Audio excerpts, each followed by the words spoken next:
I just witnessed one of the greatest games in NBA history. Bam Adebayo just scored 83 points against the Washington Wizards on a random Tuesday night. A feat that is so amazing that it chews up, spits out, stomps on the ground multiple times, and lights on fire my career high of 27 my senior year of a high school basketball game. But there's a lot of people that aren't so impressed with this performance because when you peel back the curtain, what they're calling this game is shameless and unethical. To them, it doesn't matter how many points you score, it matters how you get them. But what people aren't realizing, or maybe willfully ignoring, is that these games from the past, these elite scoring nights that people have put on a pedestal, aren't much different from the game that Bam Adebayo had the other night. Because the real truth behind every game like this is every legendary scoring night in NBA history is unethical. And that's okay. But very quickly before we get into this video, if you guys enjoy this type of content, all things NBA, please make sure to hit that like button on this video. And if you guys want to stick around, join my community. I'd love to have you. Make sure to hit that subscribe button. I'm on the road to 1,000 subscribers. I'm trying to get monetized here on YouTube. And so right now, every single subscription means so much to me. So I would really appreciate you hitting that subscribe button. But with all that out of the way, let's talk hoops. Let me set the scene for you because it was a random Tuesday night. And Washington Wizards fans around the world were saying, oh, I can't wait to tune in and watch my team play the Miami Heat. And within like 12 minutes of the game, every Washington Wizards fan was like, oh my God. Because Bam Adebayo put up 31 points in the first quarter of this NBA game. And so everybody kind of knew, oh, this is going to be a special night. And by the end of the game, when the buzzer sounded, Bam Adebayo had 83 points on 20 for 43 from the field, 7 for 22 from the three-point line, and 36 of 43 from the free throw line. Kobe Bryant's 81-point game was officially broken by Bam Adebayo of all people. A guy whose career high before this game was like only 40 points. He literally doubled his career high with this game. And when the final buzzer sounded, you might expect everybody to just celebrate and just watch in awe at one of the craziest things we've seen in years in this league. But no, instead all you saw were people on social media, people all over the internet saying this was one of the most shameless, unethical basketball games I've ever watched. Because Bam Adebayo did put up 43 free throws this game, the most by a single player in NBA history, as well as some pretty questionable basketball down the stretch for the Miami Heat. Up by 20, they're fouling the Washington Wizards to get the ball back quick. They're giving Bam Adebayo the ball and letting him go to work when there's 3 players on him.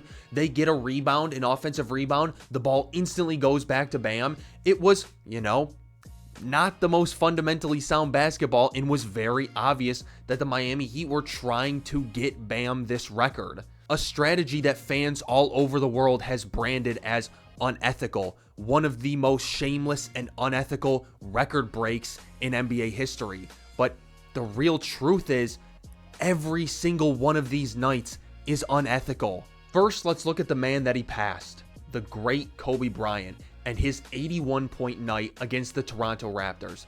In that game, Kobe Bryant took 46 shots, 3 more than Bam Adebayo. And so all these people that are calling Bam Adebayo, a shot chucker in this game, Kobe shot more shots than him. Kobe did it on better efficiency, but that's the type of player Kobe was. He was a better scorer than Bam Adebayo. But let's not forget how unethical and shameless the end of this game was. Because with 5 minutes left, the Los Angeles Lakers were up on the Toronto Raptors by 15 points. But instead of, subbing Kobe Bryant out and saying, yeah, this was a great scoring night, no, they kept him into the end until it ended up being like a 20-point rout at the end of the game. And in the fourth quarter, Kobe Bryant took 13 of the Lakers' 17 shots. the Lakers were force feeding Kobe at the end as well. Not a single Lakers player outside of Kobe took a shot with 7 minutes left in this game. And also, Kobe Bryant had 13 free throws in the fourth quarter, more than half of his free throws for the entire game. And so everybody looks at Kobe Bryant's 81-point night like this gold standard game. I've seen so many people being like, oh my gosh, Bam Adebayo with the most shameless 80-point game to pass Kobe, who played the most ethical 81-point game we've ever seen. It's like, dude, Kobe's game against the Raptors wasn't the pure basketball you think it was. Another great example of a shameless game like this was Devin Booker's 70-point game against the Boston Celtics. With 4 minutes left in the game, the Phoenix Suns were down by 20 and were intentionally fouling the players on the Boston Celtics to get more possessions for Devin Booker to keep scoring. Their offense, once again, turned into a pure Pat statting theater of give Devin Booker the ball, get out of the way. Whatever happens, we go back on defense, we foul, or we try to get a quick steal or a quick change of possession, and we give the ball back to him. Not really the most ethical basketball. When Luka scored 73 against the Atlanta Hawks played some of the worst defense I have ever seen on that night. Possession after possession, Luka looked like he was walking into the lane and getting open layups whenever he wanted. So what? Am I supposed to say that Luka's 73 points, well, they were so unethical because he played a team that, didn't want to play any defense that night? If he had played a better defensive team, he wouldn't even be close to that.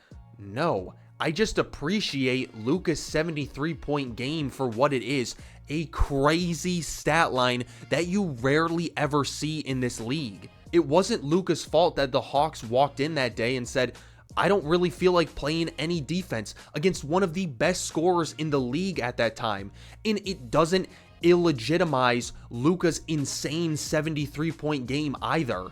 And even the big Wilt's 100-point game back in like 1960 whatever was an unethical basketball game. The Warriors at the end of the game were fouling to get the ball back. The Knicks were fouling so that Wilt didn't have a chance to score 100. The Knicks were literally intentionally fouling his teammates so that they would have to go to the free throw line and Wilt wouldn't have a chance to score. Ultimately devolving from, an ethical NBA basketball game to a stat padding contest. The truth is, guys, is you cannot get these types of nights, these NBA scoring record nights, ethically. It's impossible. You can't do it in a 48-minute NBA basketball game against some of the best players in the world. It's just not going to happen. Every single one of these games is unethical in its own way because scoring 80 points or 70 points in one game is unusual and incredibly hard to do no matter what. And so every single time we've seen games like this, even the big 100 that everybody looks at as unattainable and amazingly impressive, was an unethical game because scoring that many points in a game is unnatural and unethical in itself. Another huge argument that I've seen is, well, Bam Adebayo's game was against the Washington Wizards. The Washington Wizards are terrible, so it's not that impressive. Every single high-scoring game we've seen in the NBA is against terrible teams. Wilt Chamberlain was against the New York Knicks, who were terrible that year. Kobe Bryant was against the Toronto Raptors, who were terrible that year. Luka Doncic was against Atlanta, who, actually I think was a play-in team that year, so good on Luka. But then Damian Lillard's 71-point night was against the god-awful Houston Rockets. Joel Embiid's night was against the San Antonio Spurs, who they were god-awful. All of these games are against terrible teams. There's a reason why we see that, because no team that's like at the top of a conference is ever going to let a player score this amount of points. It's always going to be against bad teams. And then the last bad faith argument that I've seen is people being like, Well, it doesn't count because, the Heat were intentionally fouling the Wizards or letting them score to get the ball back faster and then force feeding Bam to try and get him this record. Yeah, because they were trying to get him this record. His teammates and the fans were watching history. There were people that have probably never watched a Washington Wizards game or a Miami Heat game all year, literally tuning into this game because they wanted to watch history being broken. If you guys think that your favorite player wouldn't be doing the same if they were in that position, that's just a straight up lie.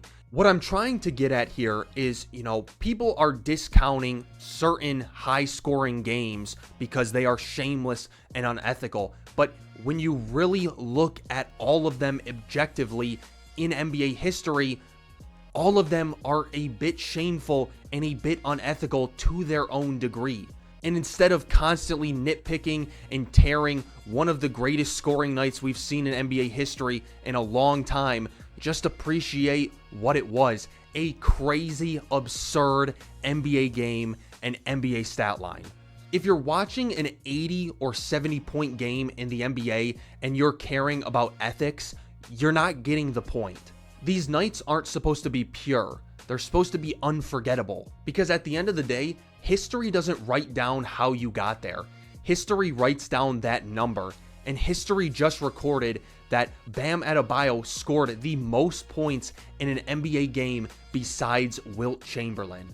But let me know what you guys think. Do you guys still think, Bam Adebayo doesn't deserve to break Kobe's record? Do you think this was one of the most unethical and shameless games in NBA history? Or, do you guys think it doesn't really matter how he got there? 83 points is 83 points. Let me know where you sit in the comments below. Also, if you guys have made it this far in the video, first of all, thank you guys for watching the entire video. But second of all, you guys have made it this far. You obviously enjoyed the video, so click that like button on your way out.